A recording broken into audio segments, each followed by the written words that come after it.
Ada lagi yang kepingin layak huni, tapi yang lebih sederhana kita punya. Itu namanya iHome, install home. Nah, kayak install program aja, Pak. Ah iya, kalau di sini install home, ini rumah diinstal. install itu bisa 1 minggu jadi. Wow, 1 Dengan minggu. harga yang relatif murah, dengan konstruksi yang relatif layak.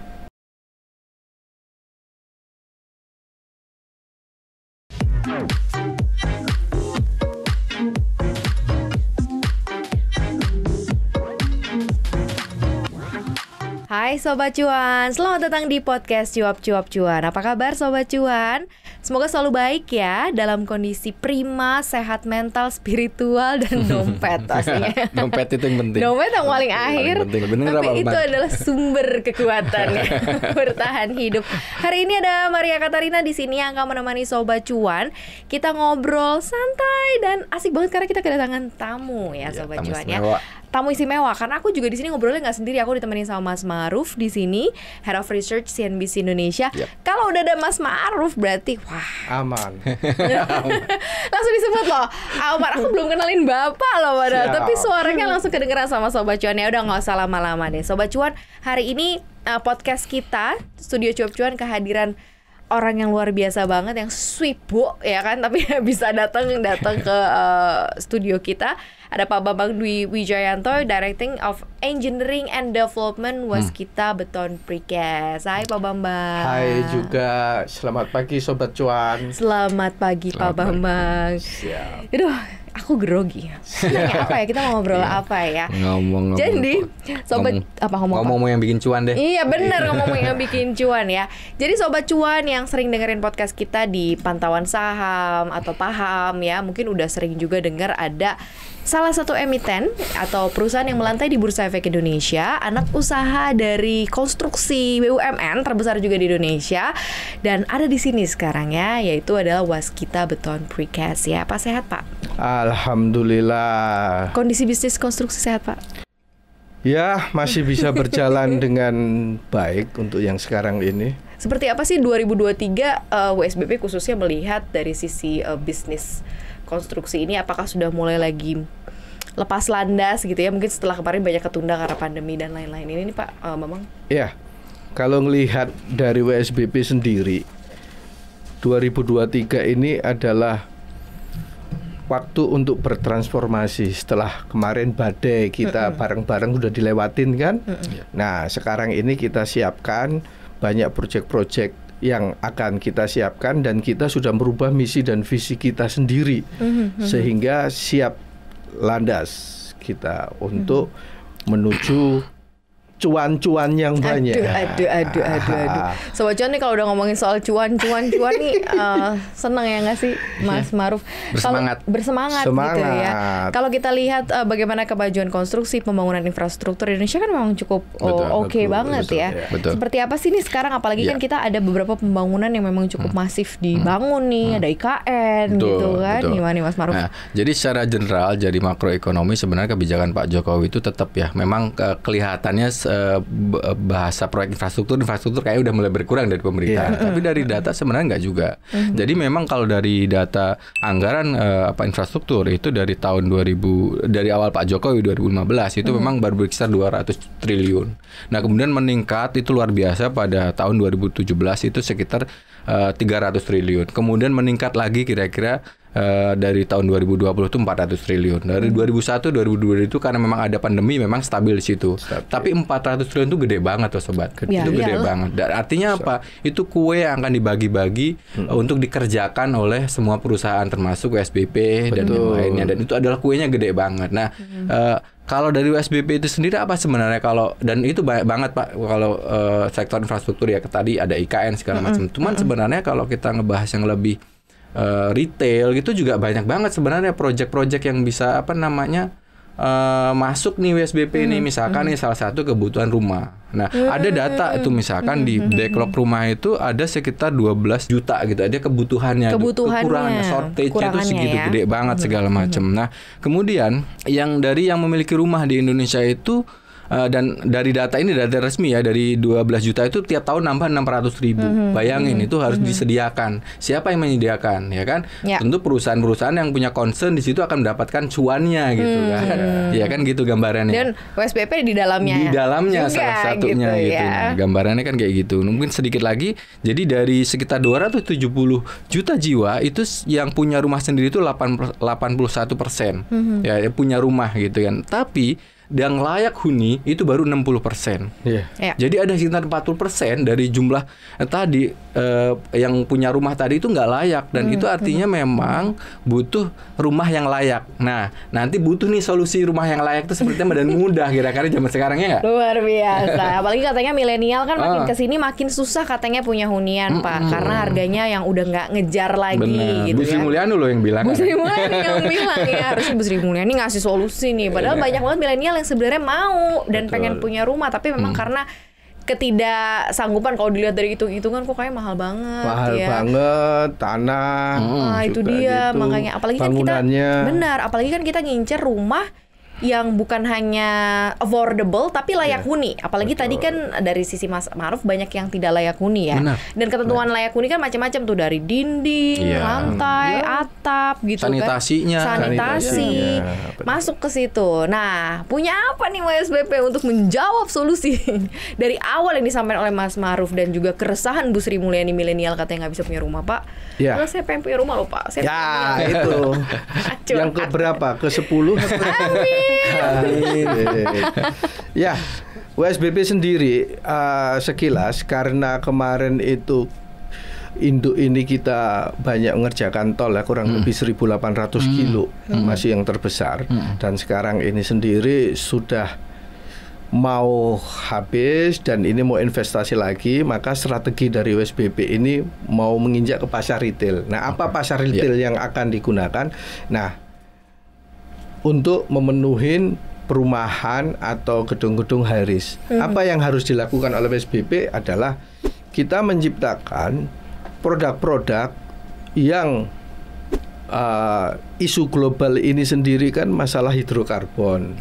Satu. Terus isu gedenya juga kalau yang di intern kita ini masalah layak huni. Terus isu lagi masalah percepatan pembuatan rumah. Ada yang kepingin cepat punya rumah, tapi dia juga enggak punya tempat. Yuk, berarti ini yang menjadi solusi kita. Nah, ada beberapa yang kita sudah kembangkan dan mau launching, dan yang sudah kita lakukan. Satunya kita itu punya yang namanya wall modular WSBP. Oke, apa tuh, Pak? Jadi kayak kita bangun rumah layaknya seperti Lego. Mainan Lego itu. Ya, jadi kita cetak dulu. Setelah kita cetak, kita lihat desainnya, oke. Terus kita hitung budgetnya sesuai customer kan. Ini habis itu kita bangunkan dengan waktu yang relatif singkat. Gitu. Kalau memang ini modular dengan beton semuanya. Ada lagi yang kepingin layak huni, tapi yang lebih sederhana kita punya. Itu namanya iHome, install home. Nah, kayak install program aja, Pak. Ah iya, kalau di sini install home. Ini rumah diinstal. Install itu bisa 1 minggu jadi. Wow. Dengan harga yang relatif murah, dengan konstruksi yang relatif layak. Jadi tagline 1 minggu punya rumah itu, benar, Pak? 1 minggu punya rumah. Bener. Kan tadi ngomongin murah-murah, semurah apa sih, Pak? Memang dari konsepnya modular house ini, Pak. Kalau si developer ini kepingin waktunya cepat, ya sehingga dia bisa mengenerate cuan, Ya. iya kan? Biar cepat kan? Cepet kan? Iya. Project lagi, Terus project lagi. customer Gitu. ini kan juga maunya saya investasi cepat biar layak huni. Nah, ini bisa dipilih mau yang rumah 6 hari dengan harga ini, dengan grade-nya seperti ini, atau yang lebih premium kita juga punya. Kalau dibandingin dengan konvensional, relatif naik 10-20%. Tapi maintenance-nya, kerapiannya, ya itu jauh. Percuma kita punya bangunan, habis itu dibangun, tapi biaya maintenance per 2 tahun, 5 tahunnya juga tinggi. Iya, udah retak-retak. Habis itu plesterannya betul, gimana? Kropos. Nah, ini kita melihatnya dari biaya maintenance-nya mereka ini lebih murah. Oke. Gitu. Daya tahannya sendiri berarti kalau dibilang 2 tahun kalau rumah konvensional udah keropos-keropos ya harus ada maintaining lagi. Dan dia nggak bisa menghitung dia tahan gempa atau enggak kan? Kalau yang konvensional. Kalau yang konvensional, Oh, oke. kalau ini kita sudah memperhitungkan tahan Udah ada gempa. tesnya, Pak? Iya. Jadi sekarang lagi kan di Indonesia ini lagi Benar-benar viral-viralnya Iya. gempa kan? Ring of Fire, Pak ya. Iya. Nah, ini kita buatin yang tahan gempa, gitu. Ada lagi yang kalau butuh rusun dengan cepat saji, artinya Pak, kalau butuh pembangunan dengan cepat langsung dipasang, itu namanya modular. Jadi kan sekarang kayak pembangunan IKN perlu harus ada kantor, mes karyawan dan lain-lain. Nah, dengan cepat kita bisa gunakan. Kalaupun itu nanti dikenal down harus pindah lagi, itu juga bisa. Nggak masalah gitu ya, Nggak Pak. masalah. Iya. Nah, kalau dilihat untuk high risk building, kita juga punya model untuk precast-nya. Modular sampai 12 lantai. Tinggi Yang ini juga kita akan nanti bangun beserta waskita karyanya untuk keperluan di IKN. Kalau sekarang yang udah jadi di dekat-dekat areal Jakarta ini di mana, Pak? Di Cikarang itu Savasa, itu keren itu. Dengan waktu yang relatif singkat, kita bisa menyediakan dengan sanitasi bagus, dengan pencahayaan bagus, sirkulasi udara bagus. Nah, itu sudah bisa dilihat di sana. Jadi image bahwa yang modular itu kotak-kotak kayak itu tuh enggak gitu juga. Bisa ada estetiknya gitu. Banyak sekali estetiknya. Karena kan gini, modular itu tujuannya kita itu untuk menghitung untuk tahan gempa. Kalau masalah artsnya, seninya itu semuanya bisa. Apalagi perkembangan teknik sipil yang mulai akan dijalankan sekarang ini banyak. Dan sekarang ini kita lagi menjajakin yang namanya printing. Jadi Gimana? buat rumah langsung dicetak. Yang 3D itu, Pak. 3D. Jadi, Pak, bisa. Bisa PSBP kalau bisa. di sini bisa. Wow. Gitu loh. Itu ya teknologi membelah semuanya ya dan menjawab semua kebutuhan ternyata ya. Gitu. Tapi kalau mewakili netizen nih, itu kan yang namanya kayak Lego pasang-pasang tuh kuat nggak sih, Pak? Nah, itu pertanyaannya. Nah, itu kan sering ditanyain tuh. Karena kan kalau kita tahu konsep rumah yang konvensional kan dibangun dicor padat gitu kan 5 hari atau berapa hari baru dibuka corannya. Nah, ini kan kayaknya baru dipasang kok, emang kuat gitu, Pak? kuat. Karena gini, prinsip rumah sendiri paling besar itu ada di pondasi. Kita lihat kondisi struktur tanahnya. Oke. Nah, kalau pondasi struktur tanahnya ini bagus, ya kita pastinya akan lebih efisien, lebih murah. Tapi kalau struktur tanahnya itu jelek, nah tinggal kalau ke atasnya ini kan sebenarnya kalau mau pakai lebih cepat, kita mau pakai precast itu lebih kuat karena sambungan antara beton dengan beton, dinding dengan dinding ini pasti kita sudah desain sedemikian rupa sehingga untuk tahan gempa ini bagus. Nah, Standarnya itu standar internasional, Pak. iya dong, jelas. Terus kenapa Indonesia itu harus menerapkan konsep ini atau rumah modular ini kemudian harus bisa terserap di Indonesia? Ada faktor-faktor tertentu nggak sih, Pak? Jadi gini, karena biaya ini semakin meningkat, sedang kebutuhannya rumah ini gede, banyak.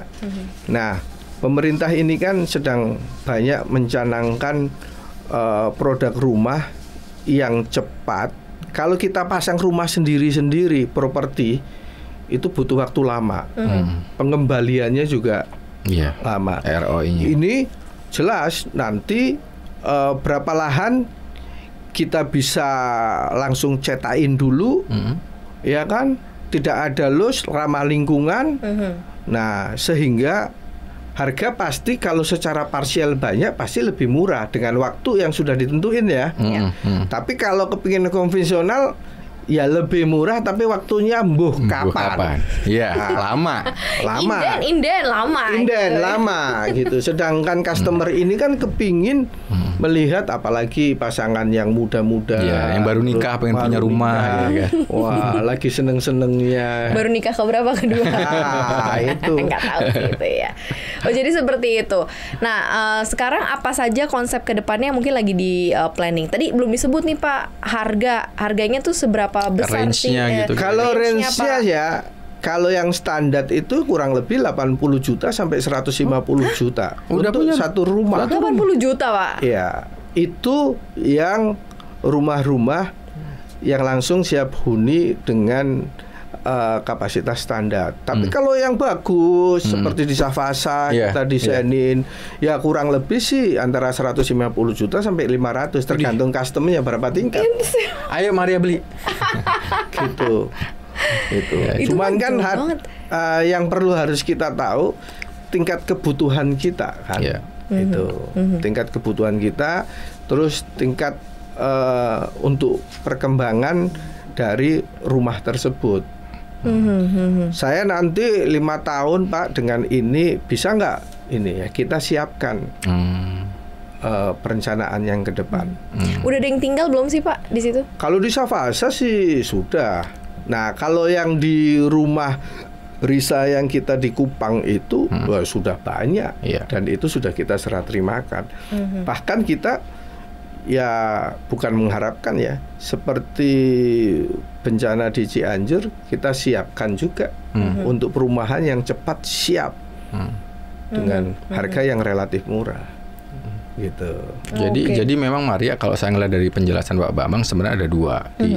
Di Indonesia ini sangat cocok karena kita ring of fire ya. Jadi memang untuk pembangunan rumah untuk cepat itu memang dibutuhkan dan anti gempa. Kedua, sebenarnya kalau Sobat Cuan pengen lihat ada ceruk bisnis ini di sini, salah satunya adalah kalau teman-teman nanti mau bisnis properti, Anda cuma butuh lahan saja, lahan saja dengan proses pembangunan yang sangat cepat. Artinya itu returnnya itu lebih cepat balik gitu loh, ya kan Pak? Dalam hitungan berapa bulan lebih dapat cuan lagi, dapat lagi, bikin baru lagi kan gitu kan Pak sebenarnya. Karena proses sekarang itu biasanya kalau misalnya pengembang yang kecil itu biasanya kan mereka bangun satu rumah atau berapa rumah gitu kan, nunggu dan itu jadinya aja lama, bisa sampai 1 tahun gitu nunggunya. Konsumen juga kesel kan udah nyicil tapi rumahnya belum jadi gitu. Bayangin orang baru akad ya kan berapa bulan udah jadi, seneng banget dong konsumennya ya nggak gitu. Nggak usah nunggu. Iya artinya ini solusi gitu kan? Untuk kontraktor kecil ya kan, yang kelas-kelas menengah ke bawah ini solusi banget sebenarnya untuk bangun. Dan istilahnya ya kayak Lego lah, cepet gitu kan ini. Dan tadi dibilang bahwa memang aman gitu kan. Dan aman sudah dites juga bahwa ini aman dari gempa gitu. Tahan gempa lah ya. Dengan memang kondisinya Indonesia yang seperti ini. Tapi kalau dari sisi maintainingnya pasti ada dong Pak ya. Nah, apa sih yang memang harus kita maksudnya bagi orang-orang kemudian, ayo deh gue tinggal di rumah modular aja, tapi kan tetap harus ada cost of maintenance-nya. Ini biasanya di bagian-bagian mana? Itu keunggulannya kita. Maintenance-nya sangat kecil karena itu sudah blok beton. Oke. Dinding-dinding beton. Tidak mungkin gitu ya Pak? Iya. Cuman kendalanya kalau orangnya suka renovasi hobi, itu yang memang repot. Gitu loh. Itu. Tapi kalau untuk renovasi interior sih sebenarnya kan kalau rumah ini kan kadang-kadang minta ditambah, kita bisa nambahnya itu melebar atau ke atas kan. Ya kita sudah siapin itu.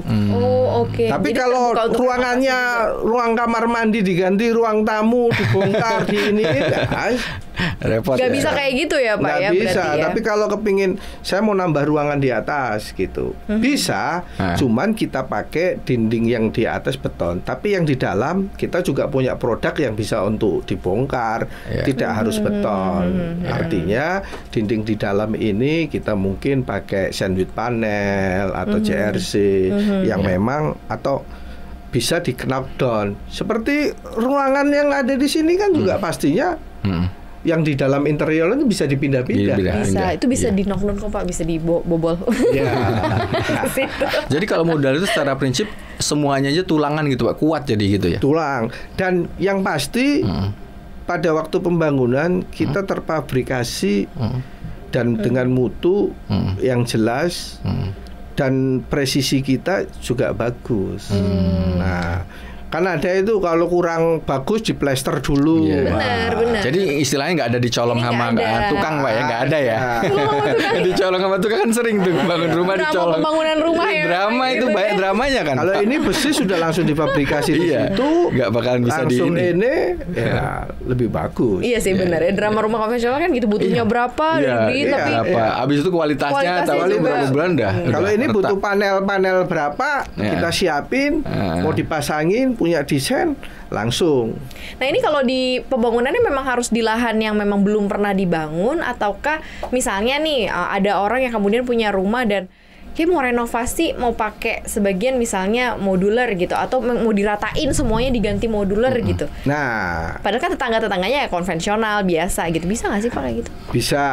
Artinya gini, tinggal melihat dari tipe modular atau tipe rumah yang mau dipesan. Kayak yang tadi iHome, ya pasti bisa, gitu loh. Kalau yang modular wall, nah ini karena untuk bangunan yang di atas 2 lantai, ini perlu, karena kan berat beton ini tinggi, perlu harus adanya crane yang masuk. Oke. Gitu. Nah, tapi mah bisa kalau gitu untuk yang ya Pak? pasti bisa. Kalau yang untuk iMove, install modular itu boleh, bisa itu. Tapi itu kalau disebut retail itu satu orang berarti bisa pesan atau harus berjamaah atau bagaimana Pak?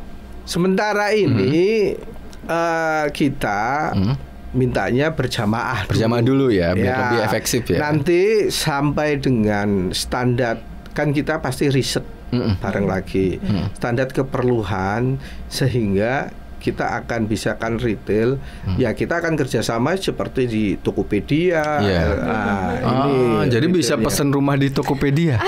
Wah, nggak kebayang. Bisa. Produk-produk kita nanti kita akan kerjakan di Tokopedia juga kita pesenin, boleh, gitu loh. Cuma nanti kita kasih guidance manual booknya, cukup dengan 6 orang. Ini alatnya ini, nah gitu, sehingga ada manual book instructionnya untuk menggunakan atau membangun.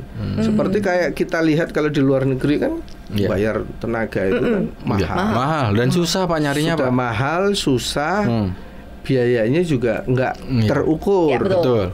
Kita nggak tahu soalnya kan. Ini kita mau mengcrack model bisnis ini gimana? Kita siapkan rumah yang nanti bisa masuk ke Tokopedia, kita bisa kasih manual booknya, sehingga nanti kalaupun ada modifikasi, ya pastinya karena ini hubungan dengan struktur, itu riset kita terus. Nah, kita kan ngelihat maunya customer itu gimana sih? Oh, ternyata yang milenial itu sukanya seperti ini. Kalau yang untuk generasi X itu sukanya seperti ini. Nah, itu monggo gitu. Jadi bisa. Apa sih kelebihannya nanti kalau memang sistem ini bisa dipakai secara general, akhirnya konstruksinya lebih mudah gitu, Mas Maruf, lo melihatnya seperti apa? Kelebihannya untuk Indonesia juga pastinya. Ya, kalau menurut saya sih tadi bisa menyelesaikan satu program nasional untuk pemenuhan kebutuhan rumah sebenarnya. Karena memang backlognya tuh tinggi banget. Dan kemudian juga memperbaiki kualitas standar kehidupan rakyat Indonesia. Karena tadi kita tahu bahwa 40% dari rumah yang ada itu tidak layak sebenarnya. Dan ini kita bisa bikin sebuah program massal, rumah yang standar, rumah yang layak huni gitu. Jadi dan ini memang secara bisnis itu luar biasa sebenarnya untuk USBP secara dari emiten ya. Artinya program kedepannya dia ngelihat ceruk pasarnya itu luar biasa ya, ngelihat sangat strategis lah upaya untuk masuk ke bidang ini karena yang gede-gede konstruksi kan udah dimainin raksasanya induknya ya kan, dan ini luput gitu, dan ini kalau ini secara konsisten itu bisa luar biasa karena di luar negeri itu industri yang lumayan prospektif gitu ya.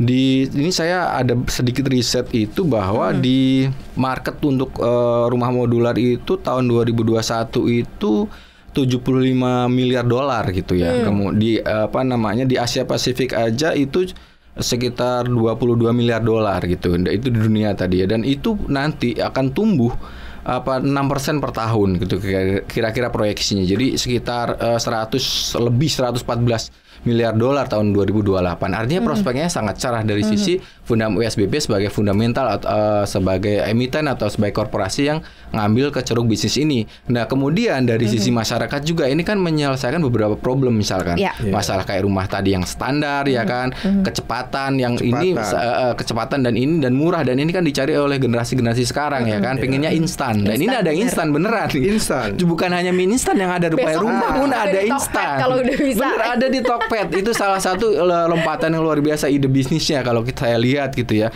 Kemudian efisiensi, Bapak tadi bilang misalkan nanti bahkan ketika mau yang sekarang mau green ya, bahkan bisa langsung plug in dengan yang solar panel ya, itu sangat kompatibel di situ. Dan artinya dari sisi pembangunan, kalau misalkan Anda peduli dengan lingkungan, ini salah satu bentuk dari kepedulian, karena proses pembangunan itu nggak banyak ngebuang puing barang. Bayangin kalau rumah sendiri ya kan, banyak kotor, ya residunya banyak. Tetangganya melihat rumah dibangun, kotorannya di sini. Betul, itu nggak ada ceritanya. Konflik langsung. Iya, kan ributnya. Itu hal yang banyak banget kalau ngeliat dari sisi yang sederhana itu. Artinya dari sisi bisnis dapat USBP-nya, dari sisi masyarakat juga bisa mendapatkan ya kebutuhan, kira-kira begitu. Yang pasti udah nggak ada lagi ya milenial nggak bisa punya rumah, nggak mungkin ya. Karena pastinya ini sudah menjawab sekali kebutuhannya, tinggal dicari dan tinggal diperbanyak Pak sebenarnya. Pembangunan lahan-lahannya Pak. Paretonya itu sendiri kalau kita lihat, customer ini selalu kalau ke developer kepingin cepet, delivery ini menjadi poin. Ya kan, saya sudah bayar uang muka, saya sudah bayar ini, udah nyicil bahkan. Udah nyicil, barangnya belum jadi, lahannya belum ini. Nah, inilah kita kasih, kalau ada barang sudah bayar, tinggal milih, developer juga masuk, tek. Jadi. Oke, kalau gitu next inovasi selanjutnya dari USBP apa aja nih Pak? Nah, kalau itu di bidang modular ya. Kalau di bidang modular untuk perumahan seperti itu. Tapi kita merebut pasar tol di Indonesia ini kan sudah banyak. Betul Pak. Nah, kita mau ke arah maintenance-nya untuk di jalan tol. Kan banyak ini beton-beton, kalau rusak kan susah. Betul. Nah, kita itu punya produk yang langsung beton rusak, kita bongkar dengan waktu yang sangat singkat, langsung kita pasang lagi. Bentuknya 1000 WP. Nah, kotak-kotak betonnya, tinggal nanti ada mobil masuk, langsung dibongkar, diplek, langsung bisa dilewatin. Jadi nggak lama nunggu nunggu dicor dulu di lapangan. Nah, pembangunan juga yang akan kita kembangkan, kalau yang 1000 WP ini mutunya terjamin, tebalnya begitu tipis, tapi kita sudah memodifikasi untuk beban-beban odol. Ini kan sekarang yang masalah odol, itu problem dan nggak pernah selesai itu kayaknya. Nggak pernah selesai. Betul. Kan. Nah, kita desain ini sudah 2 kali kapasitasnya. Sehingga pemeliharaan ini bukan menjadi pemeliharaan rutin, tapi sudah pemeliharaan permanen kalau kita sudah masukkan ke situ. Iya, cakep tuh Pak. Bagus itu, banget sih Pak. Kalau yang seperti itu, kalau butuh beton yang cepat pun kita punya fast grid yang 2 jam 3 jam sudah sesuai dengan mutunya, langsung gitu. Inovasi teknologi ya, keren banget ya. Tapi kalau update di IKN udah sejauh ini seperti apa nih Pak? Nah, update di IKN sendiri kita sudah mempersiapkan, sudah mobilisasi ya, itu 5 batching plan yang kita akan sudah install di sana. 1 dan 2 ini sudah persiapan. Kita nyiapin support pemerintah ini di dalam beton. Gitu. Precast ini sudah mulai dari girder, ini sudah mulai minta di order. Nah, kita siap semuanya. Nah, tinggal nanti dari pusat waskita sendiri punya bangunan sipil untuk ASN ini sekitar 10 sampai 12 lantai, dan mereka kepinginnya cepet nih pemerintah. Solusinya apa? Ya kita pakai modular lagi. yang tahan gempa. Nah, itu kalau yang di IKN ya. Belum lagi kebutuhan dari masing-masing perumahan yang ada di sana. Gitu loh. Nah, kita siapkan itu tadi. Kalau yang mau ramah lingkungan seperti ini, kalau yang untuk sederhana itu semuanya proyeknya berarti masuknya Waskita Beton Precast yang isi apa ya? Yang di IKN khusus. Kalau yang di IKN ini banyak, cuman salah satu kontribusi dari kita nyiapin itu. Kita beserta induk. Gitu. Tapi tidak menutup kemungkinan bagi customer lainnya kan, karena di sini kan di IKN itu dibuka untuk investasi juga. Betul. Nah, investasi dari Cina, dari Korea, lain-lain. Kita banyak yang kita sudah jajakin, kita sudah presentasiin, gitu. Dan yang penting kita lagi ngembangkan ini kan standar industri hijau. Ya, oh iya, betul. Nah, betul. Standar industri hijau ini masalah pemakaian hidrokarbon. Oke. Isunya udah isu global tuh, Sudah Pak. di situ. Nah, Gimana zero kita emission, dapat cuan dari hidrokarbon? Nah, carbon trading. Iya. Carbon trading, benar. Nah, cuan ini kalau kita mengurangin pemakaian hidrokarbon, kita dapat benefit dari yang punya pemakaian loss hidrokarbon. Iya. Nah, kita sudah mulai mengarah ke sana gitu. Gunakan baterai, gunakan solar cell, gitu. Terus pemakaian hidrokarbon untuk semen kita gunakan limbah dari tambangnya power plant Faba, fly ash dan bottom ash dari batu bara itu kita menjadikan campuran untuk di beton. Nah, sehingga secara biaya itu lebih kompetitif, secara lingkungan kita dapat. Nah, secara cuan limbah di situ dapat juga, ya, Pak, ya? dapat. Ada pemanfaatan limbah juga. Ada di situ pemanfaatan berarti, ya? limbah di situ. Oke, ini menarik sekali ya untuk melihat lebih ke depannya nanti akan seperti apa. Penasaran sebenarnya. Nanti kita ikutin nantikan lagi podcast berikut dari Pak Bambang. Di IKN ya. Seru nggak? Kita lihat gimana. Kita lihat langsung. Iya, on the spot. On the spot. Ya langsung ya Pak, nanti ya kita diajak ya Pak. Siap, pasti. IKN, ya. Kita bikin setup podcast di sana gitu ya, di tengah-tengah project, dan ini menarik sekali memang juga untuk Sobat Cuan. Salah satu solusi kalau tadi kata Mas Ma'ruf untuk hunian ke depannya, karena udah ada yang very compact, very affordable ya kan, sangat-sangat bisa terjangkau kantong-kantong kita gitu ya. Tapi tetap dengan standar dan kualitas yang baik ya. Dan ini yang memang benar-benar ditunggu sebenarnya sama semua Sobat Cuan nih, pengen punya rumah tapi harganya mahal nih, nyicilnya 20 tahun, 30 tahun ya kan. Ini ternyata ada solusinya dari Waskita Beton Precast.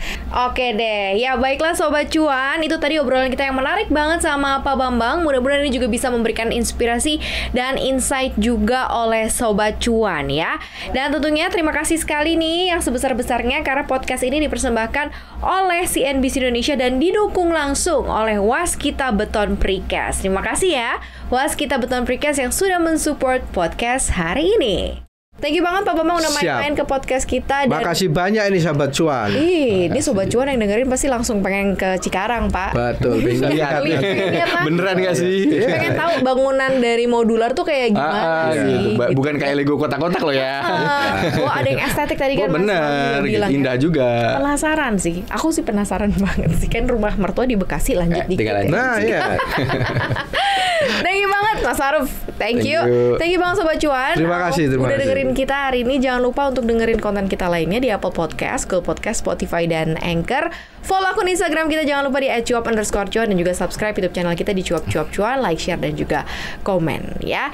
Thank you banget Sobat Cuan, sehat-sehat terus. Kita bertiga pamit ya. Terima kasih Sobat Cuan. Terima kasih Sobat Cuan. Bye-bye.